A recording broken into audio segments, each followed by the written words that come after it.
bonsoir. Thank you so much to be here with us tonight. Welcome, bienvenue. This is the Night of Ideas. It's the third edition. And we have this beautiful host. Aussie chick with us. Amanda Collinge, please.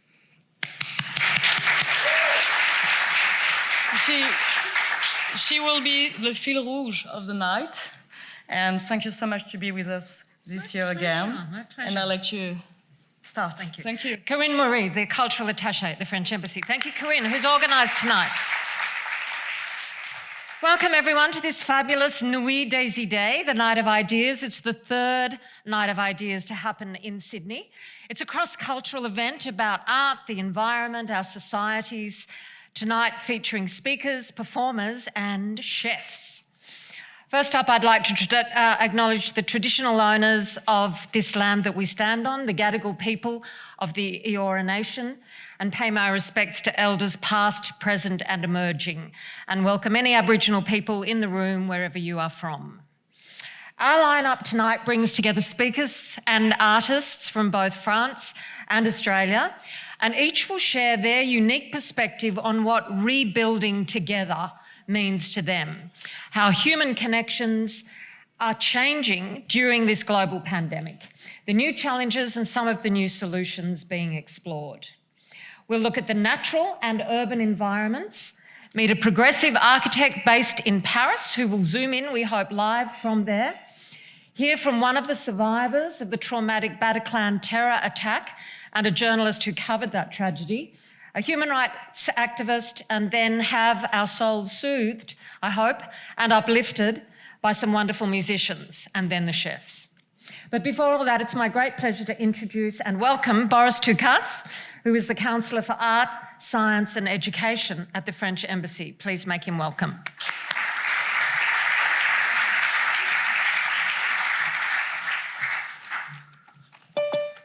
Mesdames et messieurs, cher public, my name is Boris Toucas and I'm the Cultural Counselor at the Embassy of France. We are delighted to present the 2022 edition of the Night of Ideas, Rebuilding Together. The Night of Ideas was created in 2016 in France, and in just six years, it has turned into a global celebration, a great kaleidoscope of skills, talents, and creativity, spanning over 5 continents, more than 100 countries, and many languages. As you partake in the show tonight, keep in mind that thousands and thousands of people from all around the world will be experimenting, feeling, crying, and laughing, reflecting together on this positive idea on the very same day. The concept of the Night of Ideas is simple. We will take these 2 words, rebuilding together, and examine them from every angle, looking for interdisciplinary connections. In Sydney today, we have great speakers, French and Australian performers, activists, intellectuals, or simple citizens. We invited them to speak not because of their fame, but because they all have a valuable message to convey to the world. As the planet is turning inward, especially since the start of the pandemic, as the world is entrenching itself, we want to be more open-minded than ever. Those of you who've already participated in the last edition of this magical event may remember that last year's show was named Closer. It almost feels to me that year after year there's some sort of pattern, some sort of correlation with the state of the French-Australian relationship. So let's hope this time it is a good omen. We'll see. I'd like to thank the Powerhouse and Lisa Havila, Sam Wilde from Creative New South Wales, the Alliance Française de Sydney, the General Consulate, the Institut Français and ABC for their support, as well as our cultural attaché and artistic director of the Alliance Française French Film Festival, Karine Maurice, who's organized this event, and the embassy team in Canberra for their dedication to this great project. The Night of Ideas is just the beginning of the conversation we want to have with you. And I urge you to visit our platform on French culture and ideas in Australia, www.sacreblue.org. And if you enjoy the show, stay tuned as we are planning follow-up regional events in 2022 in other parts of Australia, starting in South Australia this fall. Details to be announced soon. I wish you a wonderful night, and Amanda, the floor is yours.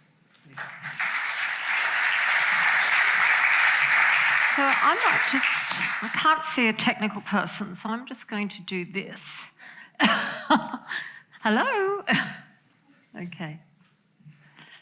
So to our first session tonight, Reclaiming the Earth. So tonight is all about rebuilding, reclaiming, restructuring. The depth of the environmental crisis we face is a warning that we need to pay more attention to nature. But the question becomes, how do we do that when new technologies that we all love and scientific progress is everywhere and dominates our lives? First up, we're going to cross to Paris to hear from Daria de Bouvet, the senior curator of the Reclaim the Earth exhibition, which will run at the Palais de Tokyo in Paris from April to September of this year. Will we be able to go? I don't know. So, Daria de Bouvet is, I hope, on a video from Paris. Hello, I'm Daria de Bouvet, Senior Curator at the Palais de Tokyo in Paris, and I'm very happy to talk to you tonight to introduce briefly the project Reclaim the Earth. Reclaim the Earth is a collective exhibition, a public program and a publication that will take place at Palais de Tokyo from April 15th to September 4th, 2022. This project is about artists, 14 artists, mostly non-Western, who use natural material both as an inspiration, a medium, a research material, but above all as a tool and a political tool in an ecofeminist and post-colonial context. I have two scientific advisors who have helped me develop this project, which has been a research of 2 years. Léolie Eshraghi and Ariel Saleh, with whom I've been able to exchange regularly and who were really a great help to help me dig into these subjects. The 14 artists, 5 of them are from Australia: Megan Cope, Dee Harding, Jodie Watson, Ioannis Karsi, and Caribbean Film Collective.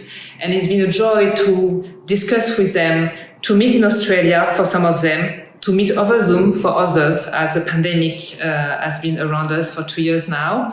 And this project will develop as an exhibition, as I was saying, also a publication with several commissions to international writers, including Australian ones, and a public program, talks, symposium, performances, special projects. This project is also about joining forces. Reclaim the Earth is about reclaiming the earth or the land, literally. It's about reclaiming one's own identity. It's about reclaiming one's sovereignty in terms of relationship to the country. This title is inspired by the very first collection of ecofeminist writings published in the US in 1983. And most of these texts, when you read them today, are so contemporary and still so valid in terms of fights towards a relationship to the land, to ecology, to climate change, but also a relationship to indigenous knowledges and relation to country. This idea of caring for country, which is quite difficult to translate in French, but which I feel is very meaningful and has been a huge inspiration for me to develop this project. Thank you very much.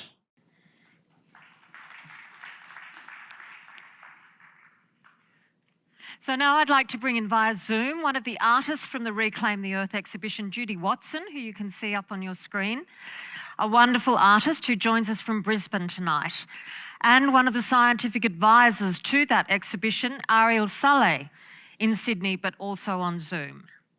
Judy Watson was born near the Mount Isa region of Queensland and lives and works in Brisbane. She uses printmaking, drawing, painting, and installation to explore themes relating to her Aboriginal heritage. Judy's matrilineal family is from Wanyee country in northwest Queensland, and her work is inspired by traditional Wanyee culture. Judy, welcome and tell us about the work you'll be exhibiting to the Reclaim the Earth exhibition. Hi. Hi. Thank you, everyone. Oh, I can see you. Would somebody like to put the slides on for me? So Judy's got a series of slides of some of the work that... Is this the work you're working on for the exhibition or work you've already done? No, it's some work that I've already done and then one which is for the exhibition. Mm-hmm. So first of all, just introducing myself, this is my grandmother and my mother. And Wanya language, that's our country, northwest Queensland. So Butchamala, Lawn Hill Gorge flows through that area. And Wanya country is cut by the Northern Territory and Queensland borders. So then if we go to the next slide. So this is Butchamala, Lawn Hill Gorge. And it's one of the places that I talk about as being the source for my work in terms of knowing that it's our country up that way. My grandmother was born on Riversley Station, which is important for the study of paleontology or fossils. And in fact, in Sydney at the Australian Museum, there's a huge deposit of fossils from that country there. She grew up there and then was taken away running by her mother, Mabel Daly, to another property to escape police and other things happening on the station, and then started working from the age of 5 or 6 on other stations. So some of the work that I'm making talks about some of the river systems up in northwest Queensland. This water is incredible water known as dinosaur water because it's so ancient by the time it comes from the Barkly Basin and comes up through these little hairline fissures within the cracks in the limestone. By the time it gets up to the top and pops up, it's the same water that dinosaurs have been drinking from. So it's that ancient. We'll go to the next slide, thanks. This is just some of the country around there. I recommend everybody going there because it's a very, very beautiful part of the country. You can see very, very sort of red, dry areas around it, and then you drop down into this beautiful subterranean watered gorges. Mm-hmm. Next one. And just to talk about some of the things that I've been working with over the years, including scientific graphs. This is part of a series called Heron Island Suite, and that's looking at sea surface temperature rising and the feeding patterns of the noddy terns and other birds by various artists who are at Heron Island, and looking at the collision between climate change, sea surface temperature rising, acidification of the ocean, coral bleaching, etc., and how that affected bird species on the island. And then we'll go to the next one. And this is some of the works that I've made looking at things like string making, which is a really important part of Aboriginal culture, over the top of drawings I made of melting bodies of water in Japan. And this one here is about atmospheric carbon dioxide, which has been sown and indigo dyed and placed into the canvas. And next one. And these couple of works were looking at fires that were occurring across Australia. So this is talking about temperatures and this is talking about fire danger ratings around Australia, around the states. This is the final call, which is a whole lot of works hanging in Maroochy Gardens, but with climate change charts on them and then changing because of how the weather was treating them as well as showing what's affecting our planet. And then the next one. Okay, this is one that's on the way of the Burrum River, a place where my dad's side of the family have spent time and we've spent time as kids. And then the next one. This one actually has some of the lost islands of the Seine. It's got a climate change chart which is outlined in rust, which is constantly eating through, and then it's been dyed with indigo shibori technique. And this is an old map of Paris showing some of the islands that used to exist before transformation and urbanisation of the city and the Seine. That's okay, so I think that lovely. might be the last one. Yeah. Oh, so Judy, Yeah. you clearly are using water there. The whole the the stories, I guess, of water, the memory of water, and so interesting that you're doing that in Australia and with the Seine River in Paris. Yeah, I've always been interested in bodies of water, and one year people I was interested to note are known as running water people. That's part of, I guess, how they're described, a language group is described. But, you know, I've made works about water in other places. For example, for the Venice Biennale, I was making work about the collision between what was happening in Venice and also what was happening in Sydney at that time, which was the beginning of 97, end of 96, when there was what was called red tides happening in Sydney. Yeah. Too much nitrogen, not enough oxygen, causing these red algae blooms. So it's always been something I've been interested in around the world, including in Australia. Let me bring in Ariel at this point. Hello, Ariel. Hi, I'm just wondering, do we, good, we have enough light, yeah. Yes, I think so. Let me tell people a little bit about you, Ariel. Ariel is one of the scientific advisors to the exhibition. She's a sociologist and an activist, and she has a special interest in political and feminist ecology. She's a fellow of the Global University for Sustainability, Hong Kong, visiting professor in humanities at the Nelson Mandela University, and honorary associate in political economy at the University of Sydney. So Ariel, let's talk just a little bit about Judy's work and how that will fit into the exhibition, because I know as an advisor you are aware of many of the artists. How do you see Judy's work fitting into the overall intent of Reclaim the Earth? Well, I have two thoughts about Judy's work today, looking at it. The first is she shot through to us a set of slides which she didn't show tonight, but they were scientific. She'd been playing around with some scientific graphs of temperatures and she loves doing that.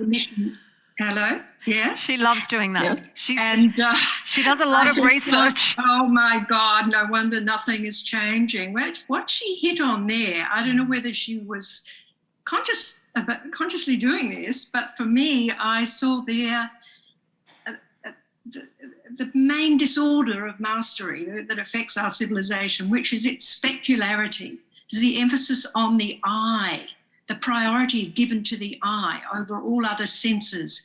And nearly all the artists, including Judy too, where she talks about water as re-evoking memory, and all the other artists are talking about embodied knowledge and learning through our senses and responding to nature through our senses variously. So I'm not an expert in the art field, so I wouldn't dare go much further on Judy's work, but I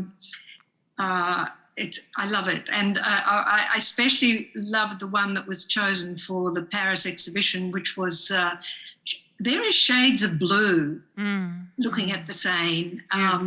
It's just intrinsically, it's exquisite to look at in its own right, let alone the political message, that it carries. Yeah. But Ariel, you are an expert in the whole history of ecological feminism. The Reclaim the Earth title of the exhibition at the Palais de Tokyo in Paris harkens back to that Reclaim the Earth movement from the 80s, when all those crazy women went to Greenham Common, some of whom I knew. I remember back then they were dismissed absolutely as marginal loonies, really. How I know that you have been a part of that movement and followed it for a long time. Do you feel now that finally what you women were saying then has been validated with such a focus now and an understanding of the urgency of climate change action?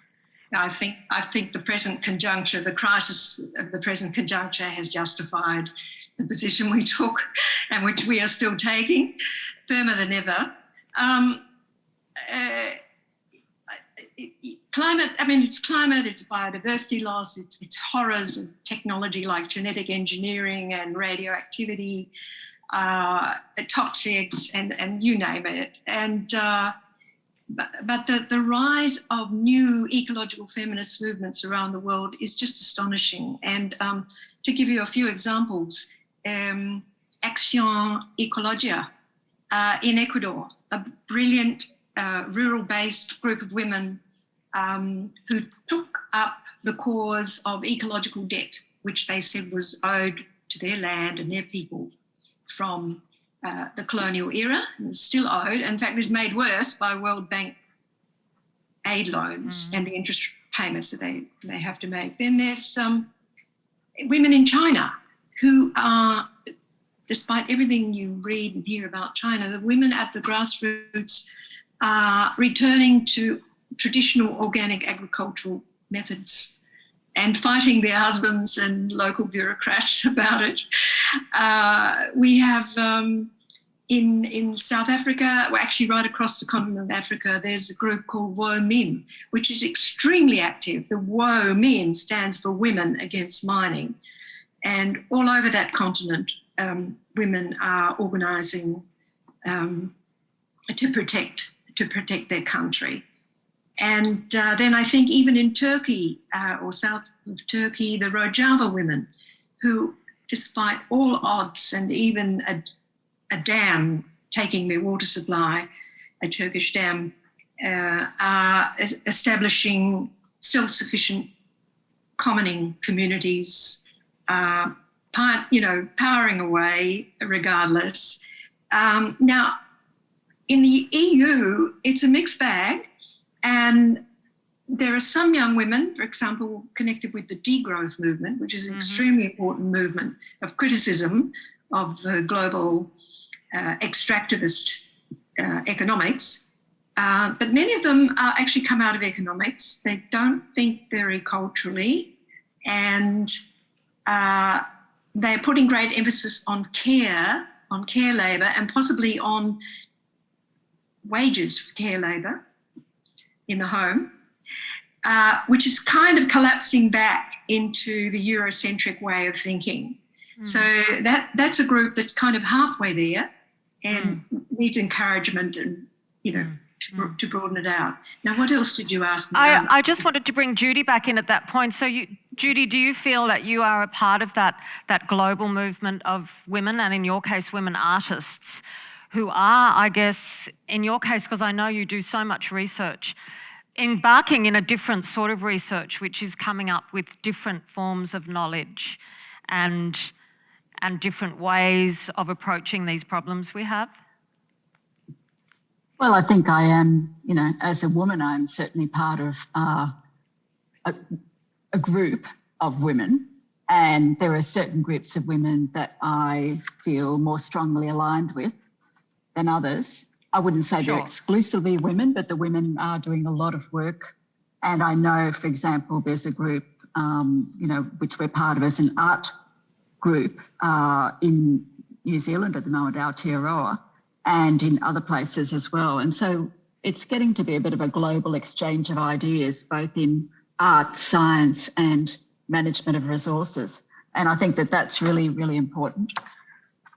It's really hard to say what artists can do, but we sometimes, like scientists, we experiment a lot. I mean, that's how we get our best work often. And you're trying to highlight things that maybe might be overlooked in a different context. And you're working together, and you're both really interested in different ways of approaching what's happening around the earth. For example, the Heron Island project was just amazing to see the collision of all those scientific graphs and what it meant for the state of the reef.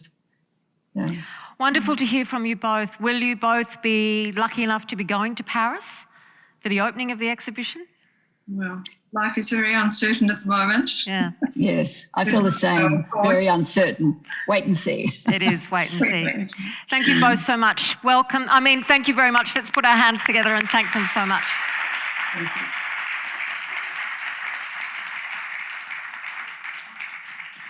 Beautiful. Let's move on to the next session, which is reclaiming our cities. The spread of the urban environment in many cities has alienated public space and put social life at risk. How do we make our cities more livable, more sustainable, whilst maintaining our connections to each other? If I can ask Elizabeth Farrelly, please, to come up to the stage. To answer those questions, we're joined tonight by French architect Jamel Clouche, who we hope will join us live from Paris. And here with us in Sydney, I'm sure you know her, Elizabeth Farrelly, well-known author, architecture critic and commentator on all things urban. Jamel Clouche is a member of the AUC Collective, a Paris-based, there he is, architecture and urbanism office, which is active in France, Europe and internationally. He teaches architecture and urban design at the École Nationale Supérieure d'Architecture de Versailles. Jamel, bonjour. Yes. Are you there? Hello. Good evening. Good evening. How wonderful to see you. We have Elizabeth Farrelly here, who, as I think you know, is a commentator and architecture critic, a very well-known speaker on all things urban here in Sydney. We are going to talk together, Jamel, but I know that you are engaged in 3 fascinating projects which you would like to discuss a little bit first.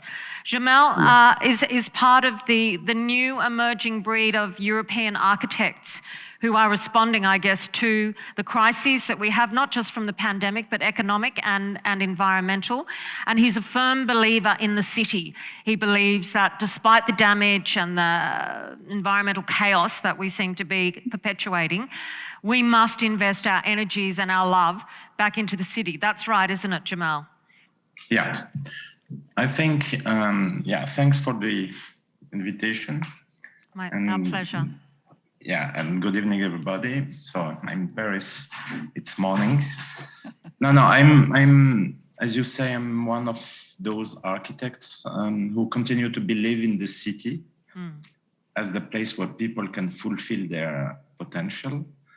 I think the city, even if has been badly treated for several decades by a kind of galloping and uncontrolled urbanization.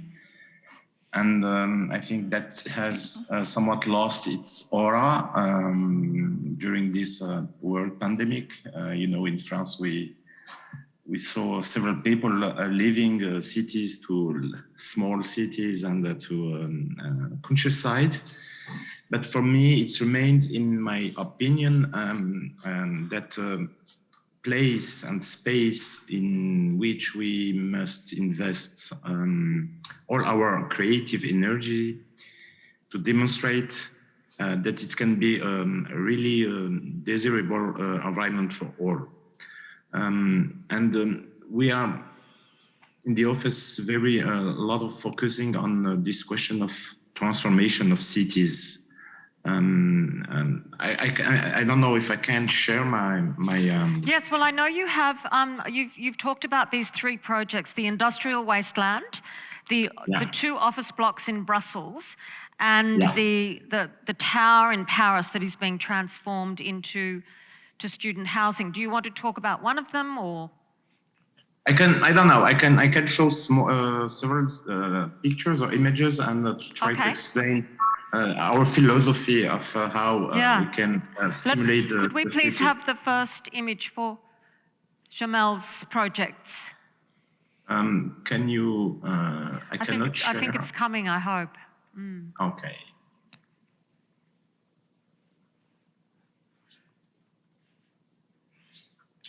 While we're waiting, let me, I first just wanted to mention to everyone, in case you haven't caught up, that Elizabeth this week declared her candidacy as an independent for the Strathfield district in the New South Wales by-election. So we better just disclose that. As I get into trouble again. Yeah, that's right. And Elizabeth holds a PhD in urbanism from the University of Sydney. Jamel, she's a former associate professor at the New South Wales University. Currently, Elizabeth is building an off-grid dwelling in rural New South Wales, which we're going to ask her about later. And her most recent book is Killing Sydney, The Fight for a City's Soul, because Elizabeth, like Jamel, believes that that fight is worth engaging in, correct? Absolutely. Yes, indeed. How do you make, I mean, if you get an industrial wasteland, something that's been damaged by pollution or degradation or destruction, how do you once again make those areas desirable for urban living? I think usually clients ask us in France to demolish and to rebuild new things on this wasteland. And for example, the project I would like to introduce is in Lille, in the north of France, which is an industrial historic area. So you have a lot of wasteland of steel factories, etc. So it's not really heritage, industrial heritage. It's more about capacity, a kind of, you have volumes and spaces, huge volumes and spaces. And I think now the economy of construction cannot finance and build this kind of volumes. So that's why, for example, in Lille, we try to keep all the factory, and the site is more than 20 hectares. And the factory, it was a steel factory. For example, in this factory was built the roof of the Musée d'Orsay in Paris. So it's a very old factory. And the factory used more than 65% of the land. So it's a kind of huge roof. So for us, it was a kind of, and we worked with a landscape designer, Pascal Cribier, very known in France, but also abroad. And our first proposal was to change this factory into a factory of water. How can we capture all the water, all the rain, and design a new park with this water? We built a huge cistern to capture all this water, this rainwater. And we made a kind of irrigation of a park, which became a new matrix of public space for this new neighborhood, which is inscribed in a kind of popular district, industrial and popular district.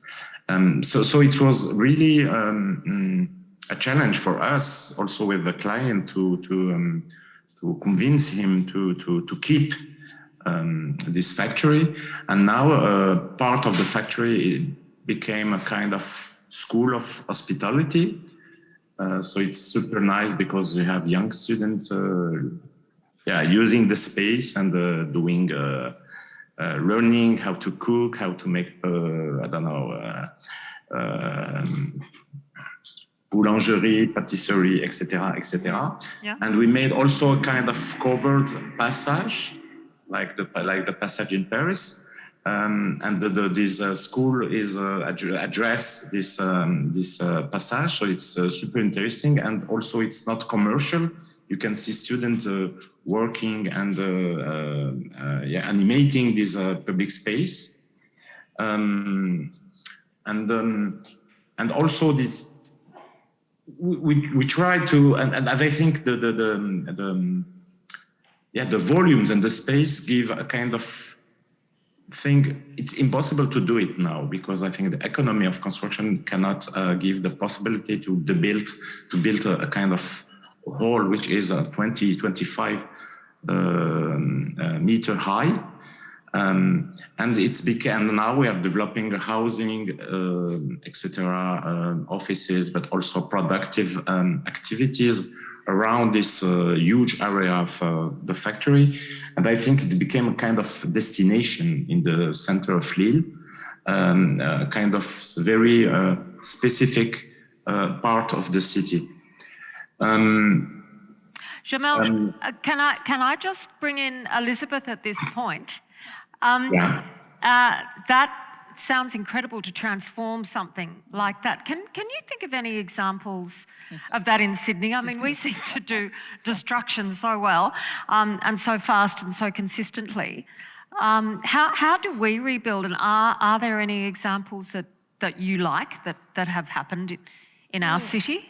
Look, yes, there are. I mean, I have to say I'm feeling a little bit of envy listening to Jamel, thinking, oh, you know, the French are so good at doing stuff like this. And it's what's beautiful about that, and what will enchant people, is the way when you invest ideas into, unloved or disused fabric, it comes alive again, and people fall in love again, and the whole thing starts to work. So that's an energizing process. And I think in Australia and Sydney, we're not very good at recognizing the value of ideas. In fact, if anything, our governments tend usually to be threatened by ideas, and people who have ideas are kind of ratbags, and we sort of but I can think, nevertheless, of an example, and I was thinking, as Jamel was talking, of the Paddington Reservoir, which probably everybody knows, which is actually really lovely. Not really all that similar, except that it's an old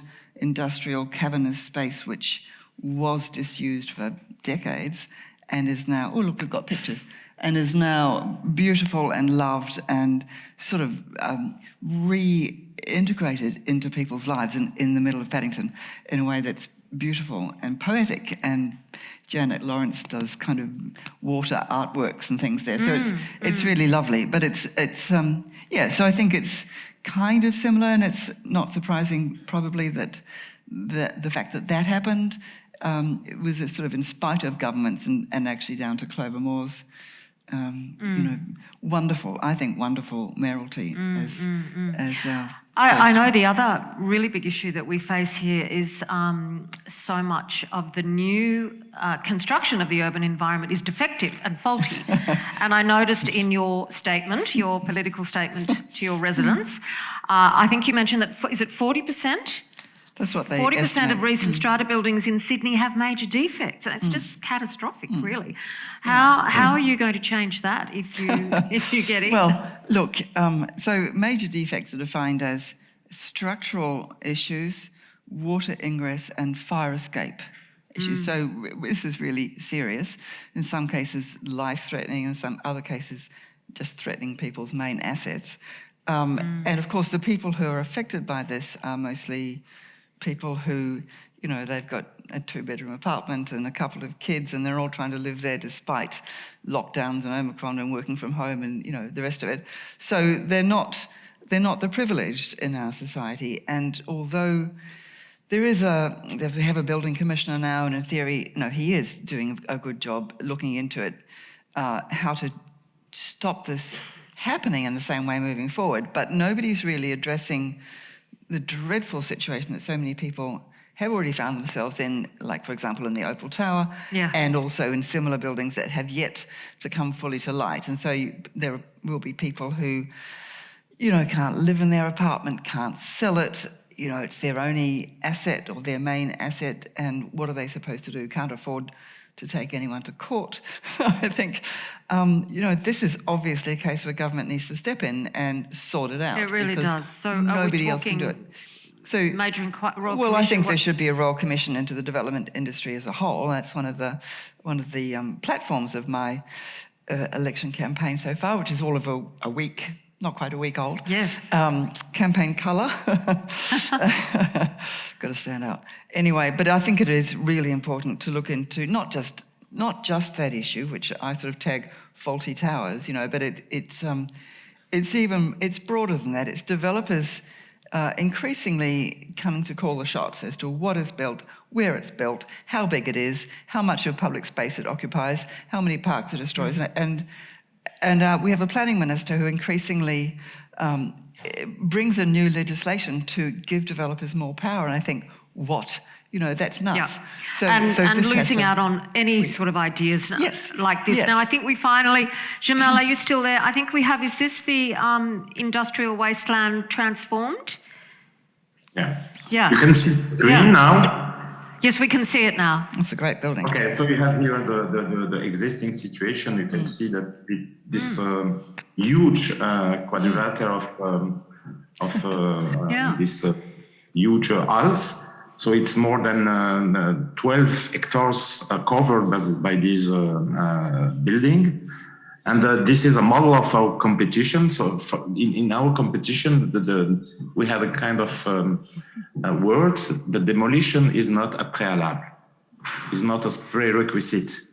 And I think it's unusual to say that, because usually you demolish all the factory, you have a kind of land, flat land, empty land, and you can develop real estate.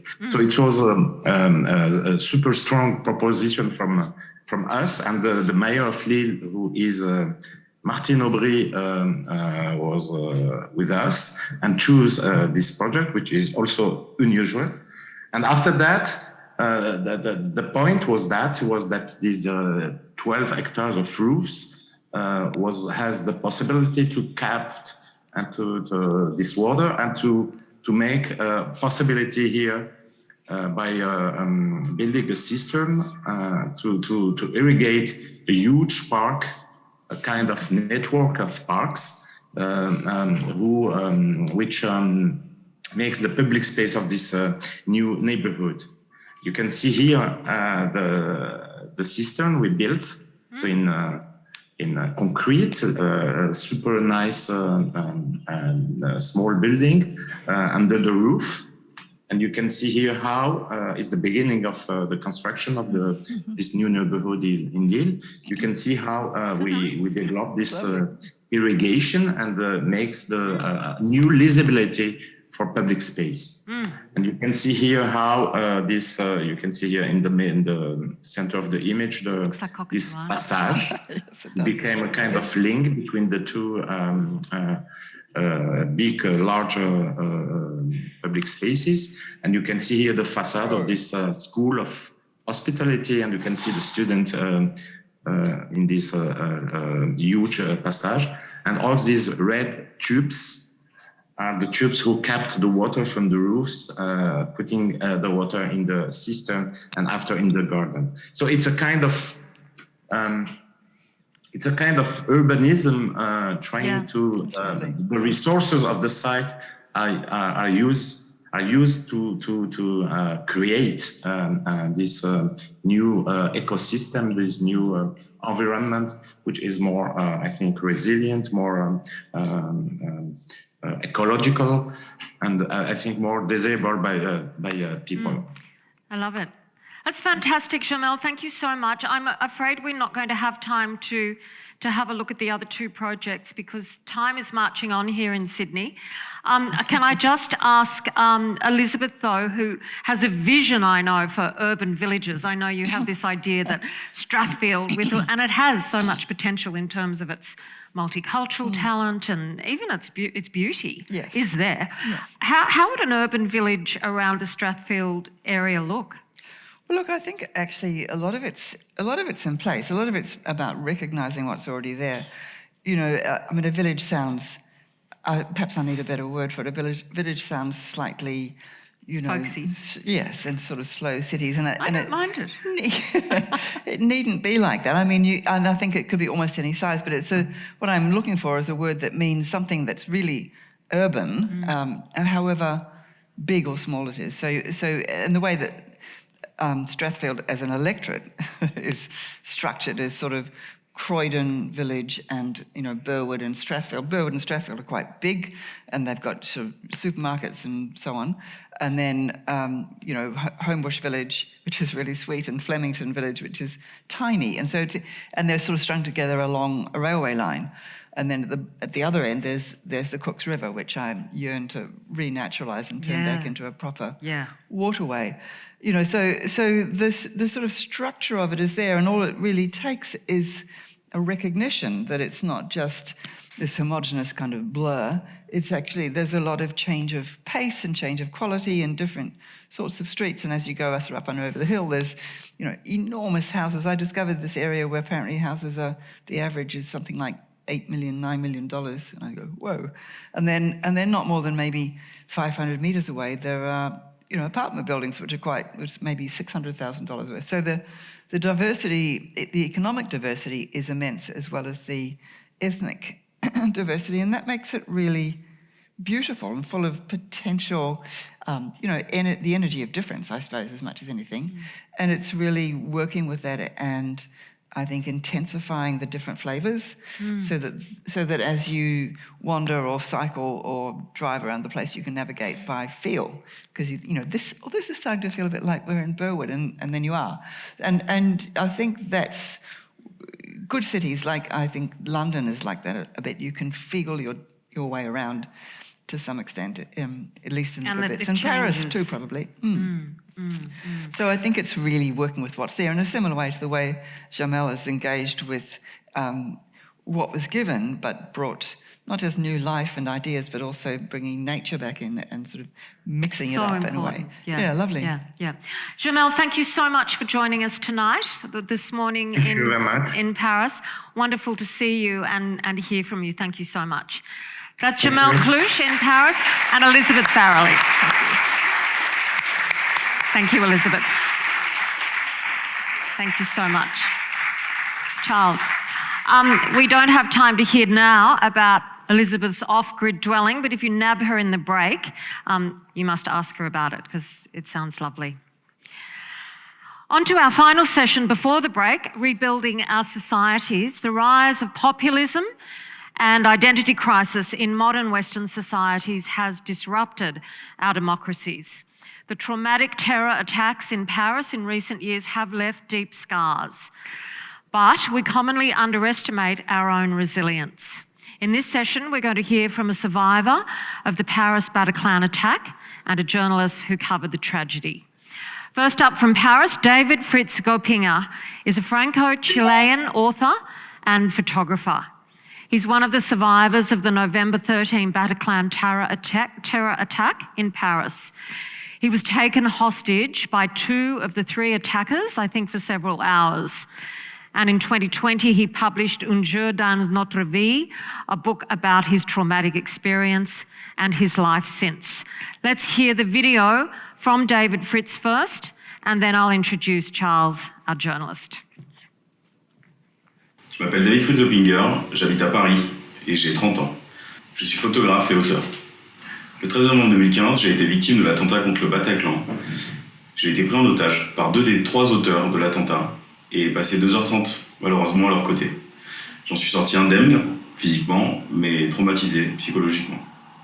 Le 14 novembre 2015 commençait une seconde partie de ma vie. Comme si une partie de mon existence était arrêtée le 13 novembre et qu'à partir du lendemain, il fallait que je commence à gravir une espèce de grande montagne face à laquelle j'étais tout seul et où malheureusement la souffrance était présente tous les jours. Ça a duré plusieurs années et ça continue de durer aujourd'hui. Au fil de ma reconstruction, il y a eu beaucoup de rencontres et de personnes qui m'ont aidé. Si on peut parler chronologiquement, on peut parler aussi par exemple des hommes de la BRI, qui sont les hommes qui m'ont délivré ce soir-là. C'est les policiers, forces spéciales, spécialisées dans l'intervention dans le cadre du terrorisme et de ce qu'ils appellent l'anti-gang. Normalement, on n'est pas censé rencontrer ces hommes-là, c'est un cercle assez fermé, mais j'ai eu la chance de les rencontrer plusieurs semaines après. Et c'est tissé entre nous un lien indéfectible d'amitié et qui a duré et qui continue de durer aujourd'hui. Au fil du temps, il y a eu aussi d'autres rencontres comme les ex-otages qui étaient avec moi ce soir-là et avec qui j'étais, on peut dire aussi.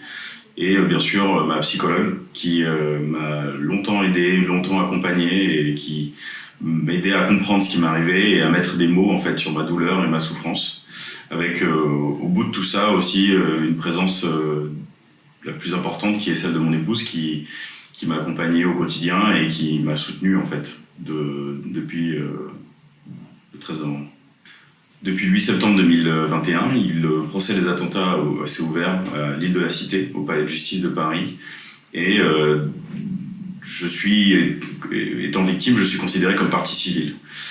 Tout d'abord pour comprendre ma position dans l'événement qui est le procès des attentats, il faut aussi comprendre le fait que je ne comprenais pas, je n'avais pas d'idée, tout ça était très abstrait pour moi parce que j'ai à peine 30 ans et la justice, l'appareil judiciaire français m'était un peu sombre.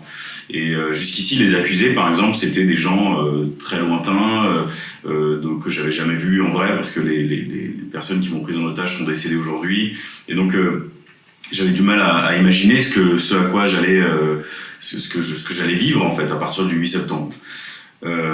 pour comprendre et pour mieux vivre cette période difficile qu'est le procès, j'avais imaginé il y a un an, en compagnie d'une journaliste qui s'appelle Gaëlle Joly, qui travaille pour France Info, une collaboration, et on s'était lancé une idée de se dire si je peux travailler avec vous, on a posé les bases d'une collaboration sans vraiment trop comprendre ce que c'était.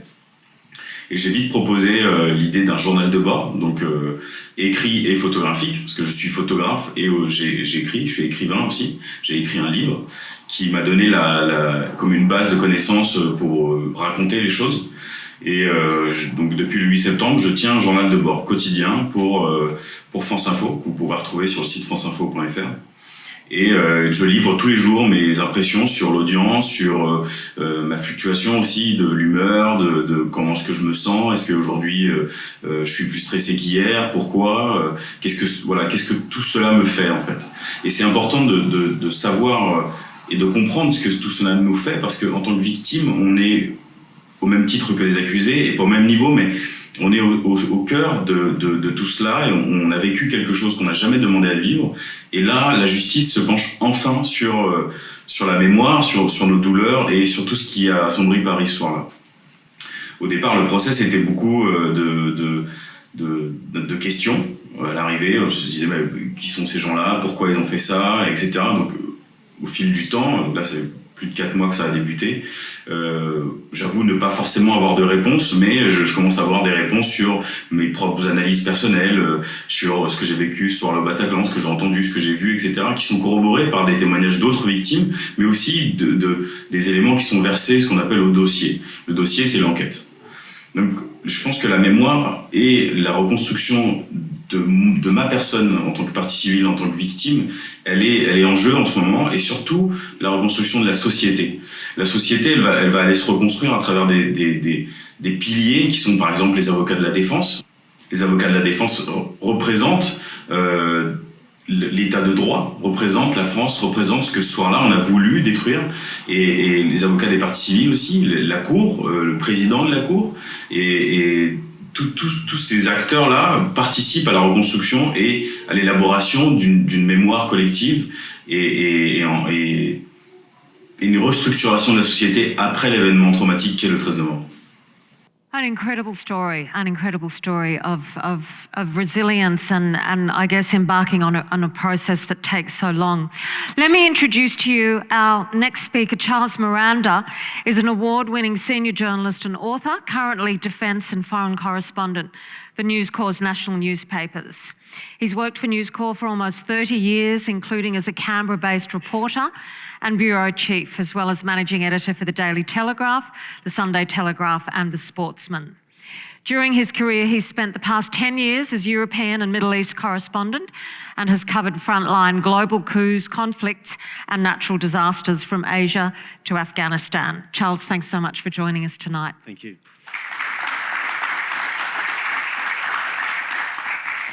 First of all, before I get you to respond to that amazing video from David Fritz, how did you end up reporting on the attack?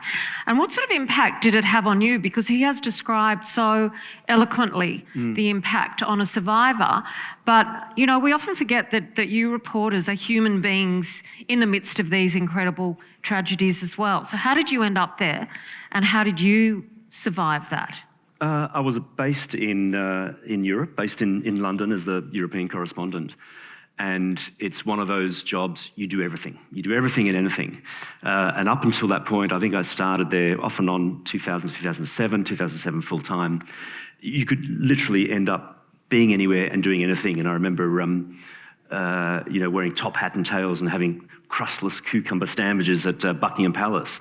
And 3 days later, I'm climbing a mountain and I came across the cockpit for MH17, which had been shot down by a Russian Buk missile. And no one had been to that site yet. And so you were suddenly there seeing a cockpit and everything that would come with that tragedy. So there's this great juxtaposed sort of career. And I guess I was in Turkey and I was about to do the G20. In fact, I was checking into the hotel and I just got in my room and there was all these great delights, not Turkish delights, but wines and cheeses and things. And I turned the TV on and they said there's some sort of attack in Paris. We were there for the G20 leaders meeting. It was going to be a massive showdown between Obama and Putin. It was going to be an important summit. But I ran out of the hotel, literally didn't take anything with me, ran out, went straight to the airport and got the last plane out to go to Paris. And there was a direct flight. Why there's a direct flight? So how long after the actual attack did you arrive there? The attack, I arrived in the early AMs of the night before. So we know the attack was an overnight attack. So I literally saw it overnight, got there the next morning. And I remember one of the first things that struck me was the wailing of sirens. And I was like, constant, and everywhere. And then it would sort of die down and it would start again. You're like, what's going on here? And you realise they were doing raids. It was far from over. The bad guys were still at large. And I think there was something like 150 raids in those first few days as the story was evolving, and no one really knew what was going on. Well, hang on, there was a shooting here and there was a bombing here and something happened at the stadium. 3 different places, and that's right. And it was 3 defined areas, but there was also everything in between because there was indiscriminate fire, so shop windows were blasted, and was that a target? Was anyone died there? And of course France was in part on alert because it was not so long after the Charlie Hebdo attacks. That's right. It was the beginning of this whole sort of season of attacks. Let's remind people that I think 90 people died in the Bataclan attack, which occurred at a rock concert in this Bataclan theatre. How did you think that affected the psyche of people? And since I know you stayed on and reported about Europe and France included, how did they rebuild from that moment? It was a very interesting reaction, and having covered Charlie Hebdo terror attack in January of that year. It was a different reaction, wasn't it? Very different. It was very much a defiance. You know, we're marching on the streets, and 1.6 million people took to the streets and protested what had taken place, you know, in our country. Now, fast forward, and the Paris attacks were. It shocked. I think it affected so many people, and it was so personal. It wasn't just an attack on those 3 areas. It was an attack on a culture. It was an attack on a people. It was an attack on a way of life. And so it was less defiance when the stay-at-home orders, ironically, like now at COVID, there was stay-at-home orders, stay out of the city. And people defied that. State of emergency. They defied it less out of defiance and more because it was a shared pain. And I think the people of Paris wanted to come out and say, this has pained us all. And I remember one thing, and it wasn't an isolated incident, and I would see it so often, and particularly in Nice as well, for the attacks that happened after. And you'd see, be it at traffic lights, and you'd see this thing, you know, someone's shoulders going up and down, and you realise the person in front of me is crying. And this could be, days later, weeks later. And there was no need for conversation. There was no need to ask, is everything all right? What's happened? You just see these hands come out at the traffic lights while we're waiting to cross. These arms would come across from everywhere and just sit on the shoulders. And that was it. And just reassured. No words were spoken. And then the green man would come up and we'd all cross the road. So it was like a collective trauma. It really was. And people didn't need to ask the question. People had all suffered to various degrees, correct. Yeah, there was no need to say what's wrong. Absolutely. Yeah. So interesting how David says the process of the trial and the witness statements are so important to him because they build this collective memory and it clearly is helping him. Do you think the process of the trial has helped France overall? I think immensely. I think it was very much an outpouring. I mean, everyone knows the stories, but then to hear that level of detail from the survivors and what they went through provided another dimension to the healing process. They're almost inspirational. I don't like to use that, I don't use it lightly, but you look at someone who's staring down their attacker, staring down their tormentor and giving evidence I mean, that was very powerful for not just France, but some 50 nations who had victims, survivors, and or other involved directly with that assault. Did it unify France, or were there differing opinions about what had happened? I think it unified France, and I make 2 points on that. Hebdo was very different. It was a very small satirical magazine, which a lot of people didn't actually read, to be honest. There was only a couple of thousand sales. This was such a broad collective that it was, we must stand up to it. So while they didn't have the great marches and all the rest of it, it was still very much, we stay together, we'll stick together. And I remember when they had the minute silence and everyone just stopped in the street, cars stopped, people stopped. I mean, we're talking Paris here, right? It doesn't stop for anything and anyone. You try to cross the road, they all stopped. And it was kind of like, yeah, we're all feeling this and we're all going to get through this together. How do you think a nation comes back after that kind of shock? Look, I think they introvertly, they look at how they got to that point. You know, how did we get here? What's the cause of it? Paris particularly, but France is very multicultural nation, as you know. But no one put it against a certain faith or a certain ethnic person. It was very much, yes, we're there. And I remember there was a Muslim woman, Nijab, and she was praying at one of the sites where there was dead, and there was no animosity whatsoever. And in fact, she burst into tears and she was hugged. And some of the victims were Muslim, and of course this was done in the name of faith. Some of their own faith got caught up in that directly. There was no animosity. I think it did bring people together. Speaking of animosity, I know we are just about to have our break, but I have to ask you, we have had a recent diplomatic spat between the French and Australian governments. Here we go. Hang on. Where's Charles my wine? Miranda of News Give me a Corp. wine. What is your view? How do we rebuild that? Look, I think time heals all wounds. 60 seconds. Can I hide behind a cliche? Look, I think ultimately it was probably the right decision. We just didn't reach that right decision quick enough, well enough, and with as much diplomacy as it could have been reached. So I think there was fault on both sides. I think the contract that Australia created problems for themselves, and that caused delays. That caused all sorts of issues. But ultimately, I think it will be a better decision for national security. Okay, we might get a slightly different view on that after the break. Charles Miranda of News Corp, thank you so much. Thank you. Thank you.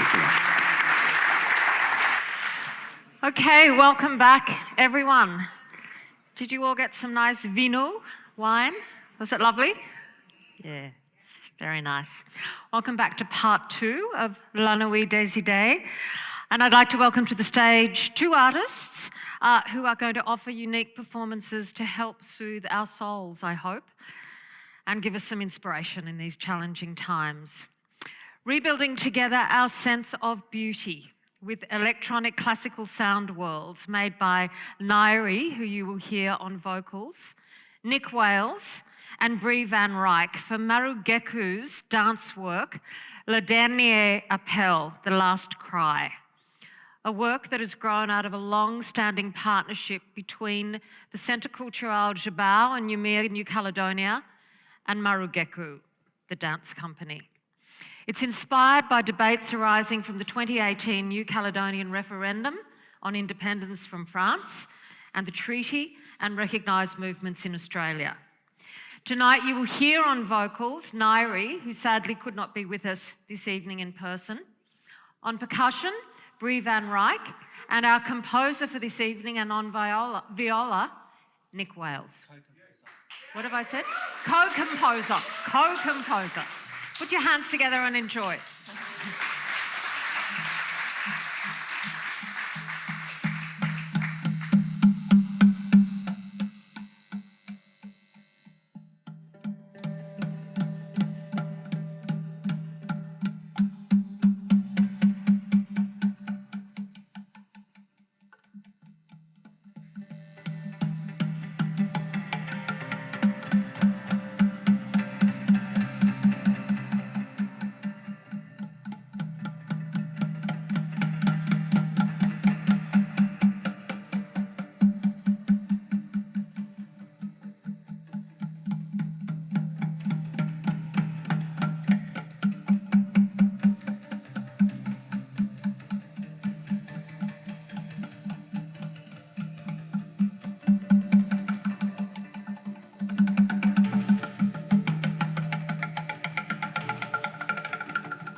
Fantastic.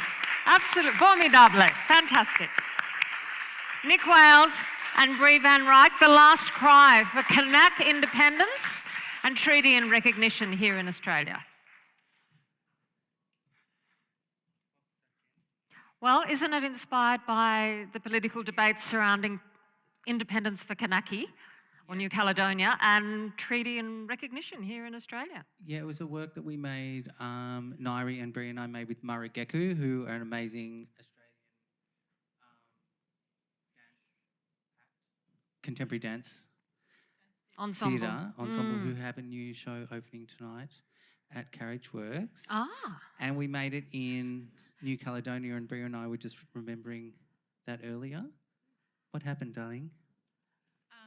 My daughter learnt to crawl in the hotel room. Sorry, your daughter? Oh, my daughter learnt to crawl in the hotel room in Noumea. Okay.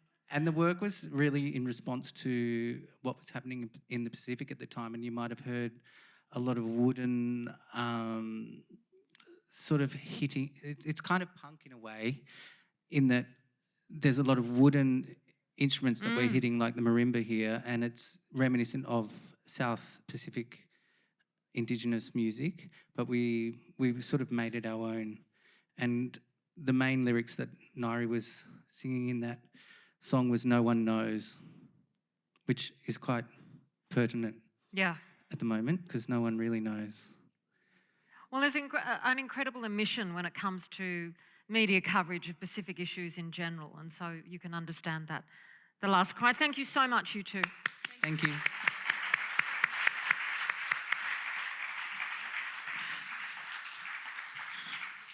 Just fabulous, so intense. So our next session, along with our theme of rebuilding together, is rebuilding our democracy. And of course, political debates are always part of the solution in order to rebuild together what we can. Tonight, we're going to hear from Marcel Gouchet, who is a philosopher and historian, one of France's most prominent contemporary intellectuals. I do not know a lot about him, but someone who does, who is in fact an expert, is Natalie Doyle, who will be joining us on Zoom in just a moment. She is adjunct senior research fellow in French studies at the Faculty of Arts at Monash University in Melbourne. Through a series of articles, book chapters, translations, and a monograph, she's established her international profile as the leading specialist of Marcel Gouchet's political philosophy. So please welcome Natalie from Melbourne.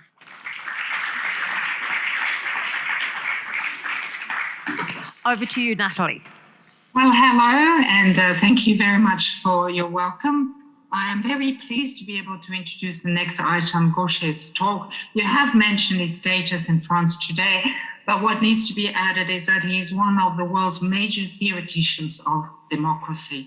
He knows a lot more about democratic culture than a lot of people do, I'm afraid. And that means that his observations can be of real use to us in this time of transition, I suppose. So we're very lucky to have him contribute his perspective on how we can rebuild after COVID-19. I want to highlight the fact that he starts his talk with very insightful observations on what stands in our way, or what he sees as being the major obstacle in our way.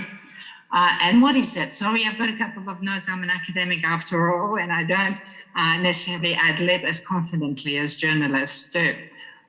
So what are the obstacles standing in our way? The first one is simply the desire to forget.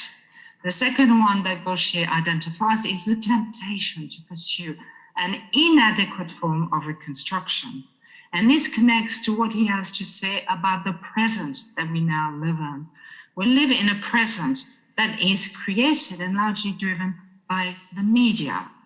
And it is a present which, unfortunately, too often inhibits what he considers to be genuine innovation.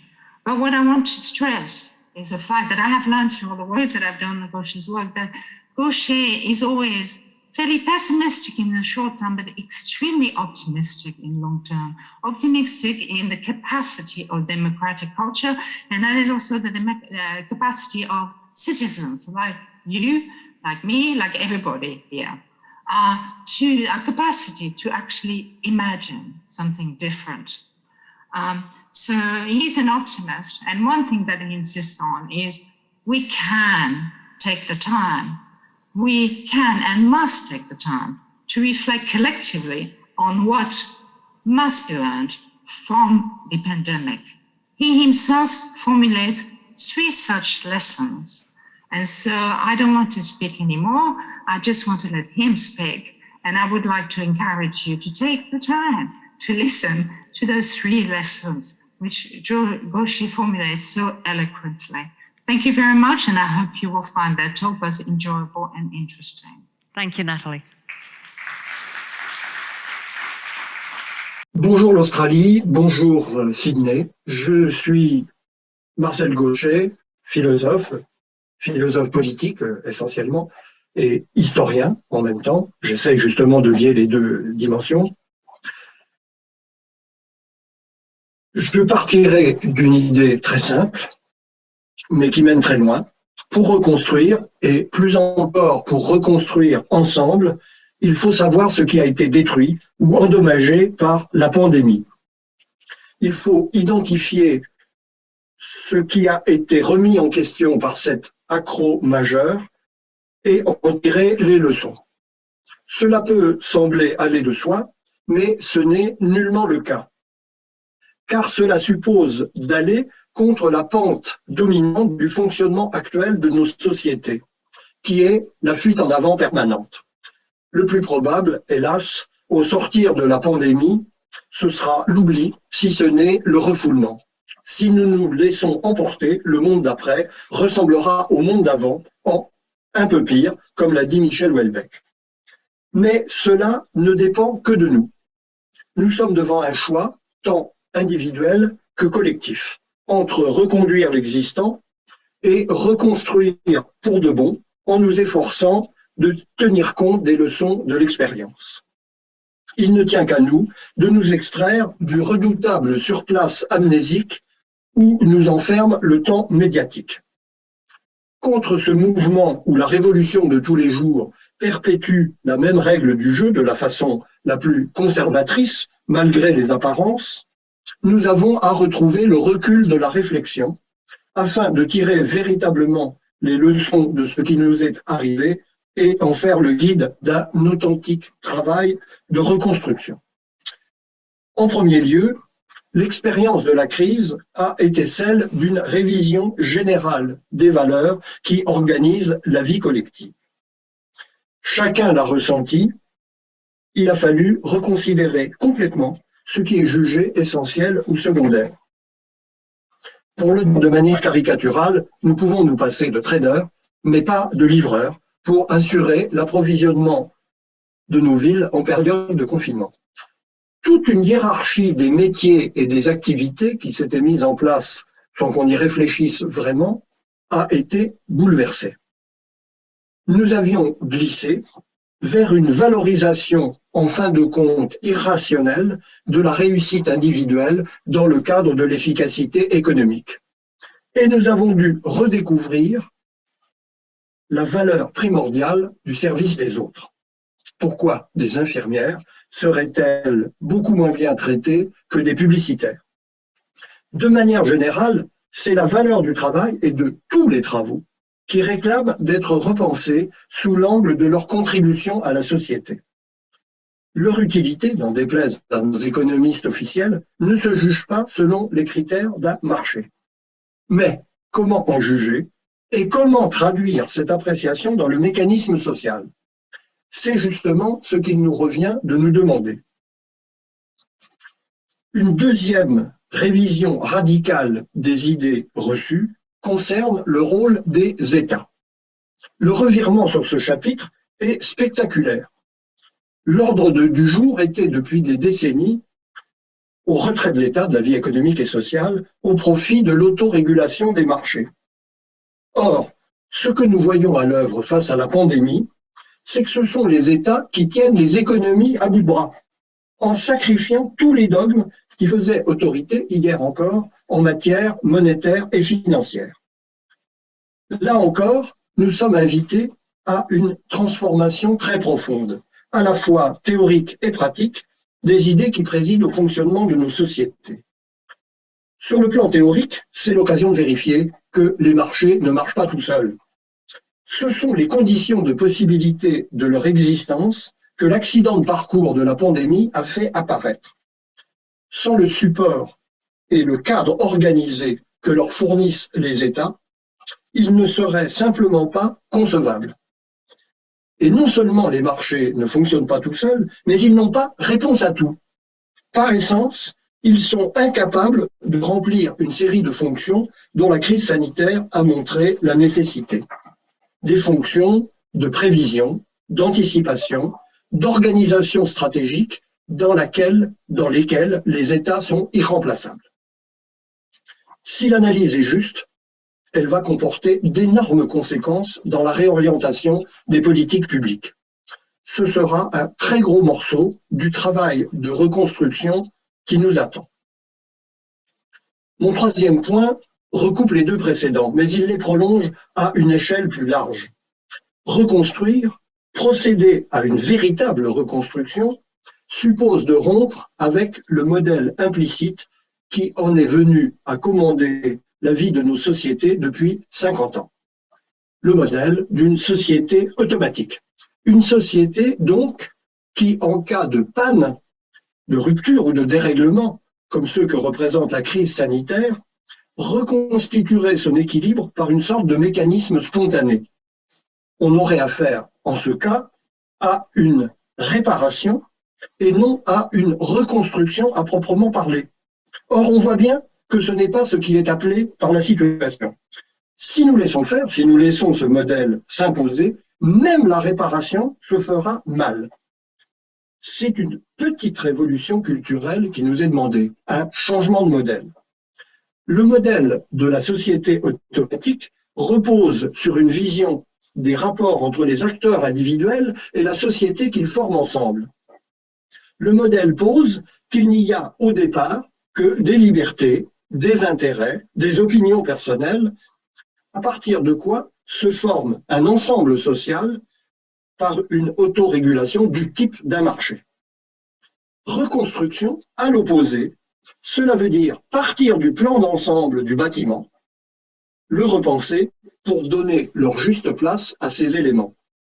C'est une manière de réfléchir et de procéder complètement différente. Dans cette manière de procéder, la question cruciale est celle de la place des idées. Ce sera ma dernière observation. Dans la société automatique, les idées sont libres, mais elles sont insignifiantes. Reconstruire pour de bon suppose au contraire de mettre les idées au poste de commandement. L'architecte, le bâtisseur, n'improvisent pas. Ils ont un plan raisonné, une idée précise du chemin à suivre et du résultat qu'ils poursuivent. Le préalable, pour nous autres, c'est de trouver le moyen, au-delà de nos réflexions individuelles, de mettre en commun ces réflexions afin de leur donner une efficacité collective. Ce ne sera pas le moindre de nos défis. Merci de votre attention.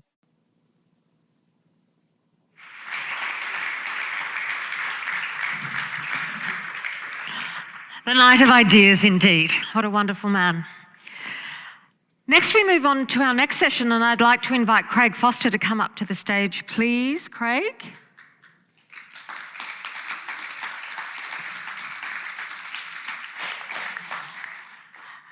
As many of you know, Craig is a soccer legend and human rights and refugee ambassador. He's a member of the Australian Multicultural Council and Logie-winning broadcast veteran with SBS Television. Craig was the driving force behind the successful campaign to release footballer Hakim El Arabi, who was imprisoned in Thailand in 2018. Then in 2019, Craig went to Port Moresby to meet with refugees still detained in Papua New Guinea and Nauru to bring attention to their plight. He also founded the #PlayForLives campaign during COVID, with a strong conviction that the sporting community should give back to society. He always encourages professional athletes and organisations to fill vacant volunteering positions in community organisations. Craig, welcome. Thank you, thank you. It's lovely to be here. Can I just say, you're doing a fabulous job tonight because it's not easy. I know I've sat there. Thank you so much. You have so yes, many there's been a few people. very last-minute changes. Yeah, and like really incredible people.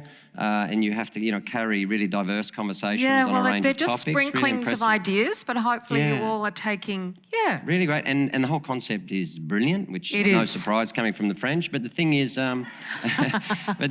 also, I would love to see this in Australia. I think it, culturally would be great for us, but also some disagreement would also be great, right? So the thing that I think we're missing at the moment in Australia, and probably in many countries in the West certainly, is the ability to disagree and to have genuine debate. Yeah. And our media doesn't support that. No, I mean, I did work for many years on a television show about political debate, and unfortunately it has become incredibly tribal, and and on social media there is a tendency to not engage with people, but to block, cancel, walk away. Yeah, so polarity is everything, and that's the business model. Yeah. We all know that. So really it's the people, it's the citizens, the people who have to come together and bring, the best and brightest and most challenging and most provocative, and support that and get people together to debate so that, by ourselves we can come to new understanding. And tell me how, I know you now firmly believe in human rights as a kind of rock, a foundation for social change and for political influence. Why have you decided that human rights framework is worth being a part of and fighting for? Because a lot of people sort of look at the UN and go, look, do they work anymore? Well, it's a good question, and the answer to that is a difficult one. But the answer is not yes. But, that's human life. So, humans are political, humans are flawed, human nature is complex, it's difficult. And so, in my view, every organ set up, whether it's at global level or here, is always under challenge. And people can, often work against the best interests for a whole range of psychological reasons. However, in my view, human rights are the best example or the best attempt by humanity to date. They are contested, as everything in human life is and should be, but they are the best example of what humanity has said. This is the basic standards, the basic guidelines, rules of engagement of people, human to human connection and particularly treatment. And we call them rights, and of course, for that reason alone, they have become overly legalised, and so the legal fraternity is seen to own them. And one of the challenges, or I guess projects that I have, is to bring sport into the space around human rights, and therefore normalise them and make them accessible to kids, actually, and to dispel the ideas, propagate them through sport to all of our young Australians so that they just simply become normalised, because ultimately, of course, it's just about food, shelter, just basic treatment, like don't torture people, which is a bit of a problem for Australia at the moment with the refugees. Yeah. And the right to housing and the right to, medical support, basic medical treatment, the right to be able to afford pharmaceuticals and other things. All these things are really very obvious, right? And you're setting up a free online course for all sports people, no matter what part of the sports industry or world they're engaged in. What do you hope to achieve from that? I mean, what can sports people really do? What are they doing? Well, sports people is everyone. You talk about athletes are typically at the forefront. So now you see, some of them, particularly in the larger sports in America. Civil society has for a very long time brought them along in terms of their understanding of African American rights and racism. So you saw Black Lives Matter, which really emerged out of that, and the WNBA is incredibly strong, and that's now extrapolating out. So you got Lewis Hamilton, for example, wearing a rainbow helmet in a F1 race in Saudi Arabia and Bahrain. In my view, incredibly important, if not courageous. But the next step for sport then is for those people, fans, sponsors, and athletes and former athletes like myself, particularly, because we have less risk, we have less career risk, it's, most of it's behind us, to challenge the sports themselves. So I'll give you a quick example. Like Beijing 2022 next month, the IOC says, look, we should have no issue with what's happening to the Uyghurs. The fact that the UN and other countries, including France, I understand, have recognised what is happening in China to the Uyghurs and other Turkic minorities as crimes against humanity. So one of the largest sporting bodies in the world says, "Oh, that has nothing to do with us. We're just going there to play some sport." We say, "Well, hang on a minute."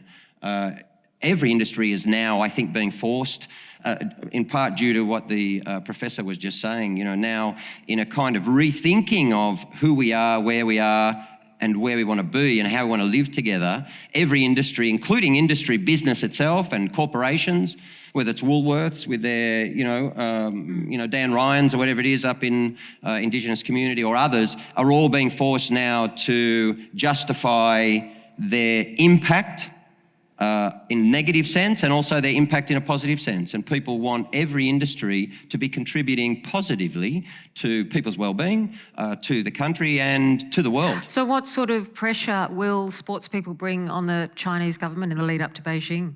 Well, sport can amplify these issues in a fantastic way. That's why the CCP, for example, at the moment is working very hard to shut down IOC. Sorry, let me say that again. You don't have to work very hard to shut down the IOC, right? Because they're not interested in having this discussion, despite the fact that they're independent observers of the UN, which really, are horrific. So they sit there in a political body and then they say, well, not political. We don't have to worry about, what's happening to these people. At the same time, you have what they call 7 principles of Olympism. One of them's solidarity, the other one's humanism, and one's non-discrimination. And you've got crimes against humanity happening like literally on the doorstep of the tournament. So athletes are carrying the burden to raise these issues and in a plethora of ways. And Hakeem was a young kid, a refugee in trouble in Bangkok, and our Socceroos, Matildas and others felt strongly enough and courageous enough to actually step forward and advocate for him. And that was really important. The game tried to shut them down, and what we were able to say is, well, you don't have a right to do that. So I call them sporting citizens, not athletes. And I think we're on the cusp of a new wave in sport whereby sports themselves are going to have to carry the responsibility. So whether it was during apartheid, people going to play there and lending legitimacy to, this racist ideology, the same thing's happening everywhere today. And in November, we've got the FIFA World Cup in Qatar. We've got migrants dying literally by the thousands. So I think by my calculation, every goal that's scored in Qatar will have around 38 lives gone. So, every time we have the ecstasy, and by the way, France will have it because, they're an extraordinary football country. Every time we have a wonderful player and a star that everyone loves actually find the net and the whole nation and half the world, billions of people, are in exultation, there's 38 dead people, 38 families gone, and all of the extrapolated issues that are brought to bear there. And sport has to now account for that. And I think that's incredibly positive. That's in a negative sense, but of course in the positive, I would ask the alternate question. If sport, so in 1968, everyone I think knows the really famous Black Power salute. Yeah. And Peter Norman was I think the bronze medalist, and he stood with them and in solidarity and incredible legacy. But then the Olympics shut them down. Externalised them. None of the 3 competed in another Olympics. Peter Norman for 50 years, no one wanted to know him. So I would ask, if sport at that point actually supported really basic human rights and racial equality advocacy, they call it protest, it doesn't matter, same thing, where would the world be now? The world could be very different. So I think athletes are increasingly carrying the load and feeling comfortable with doing so on a range of broader social issues. Climate's also driving this as well because all of us are engaged in it clearly. But even there, sport is saying, well, we can't go too far, on this existential issue. It's a really good example of how sport has created this kind of edifice of being outside. This externalism. It's like you guys do all this stuff, but we don't engage in it. We're neutral. But what we know from Black Lives Matter is the great 3-word slogan that we all know so well now, and I hope have internalised, was silence is violence. Indigenous Australia know this better than anyone on this land. And that is very true. So if sport continues to say, well, we have no responsibility, we're just silent, silence is complicity. And therefore, new sporting administrators in future have to be trained in this field, including in human rights. And that, to answer your question in the end, that's what the course is for. So I know that...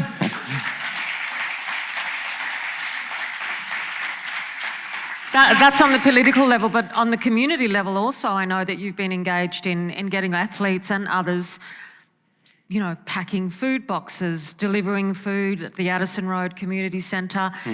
Did you have a lot of response from, is it athletes or is it all former athletes like you?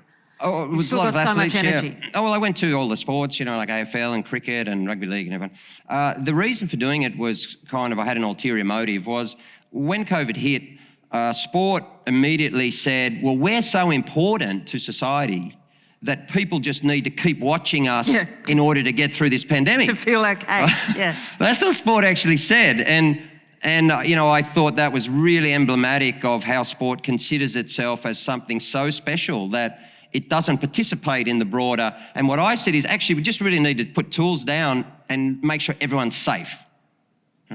And then when it's safe, sport can get back. And yes, we all love to watch it, and I made, I made a living out of it.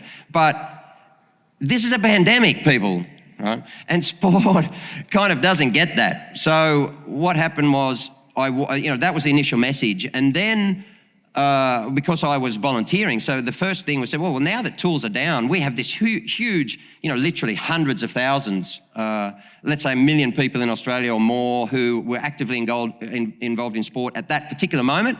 And we were ready to go into a new season. So that means we're spending 5-6 hours a week, even if you're an amateur playing in the park, tennis or something. And I said, let's apply that to society. Let's give that to people who are in need now, because many of you will not be, and you're not. So that was the point. But what I wanted to do is bring sport into social justice area. So what we do, and I've experienced this, as athletes, we go in and we put our name to something, and then we use our brand, and then we go in and we raise some money for them. We go and spend 1 hour with some, kids who are homeless, and we feel better about ourselves. Sport then uses it for branding. Everyone goes away and the kids are still homeless and nothing changes. So what I wanted sport to do is to come and meet multicultural communities, meet all of the people who are coming to get the food boxes. So by definition, we're vulnerable, and actually hear from them. So we brought all the athletes in, many high-profile one and big clubs and so on, around the country. And what we did is, when anyone came to get these boxes, we made them speak to the athletes. So, it was for the athletes and the sport as much as it actually was for people.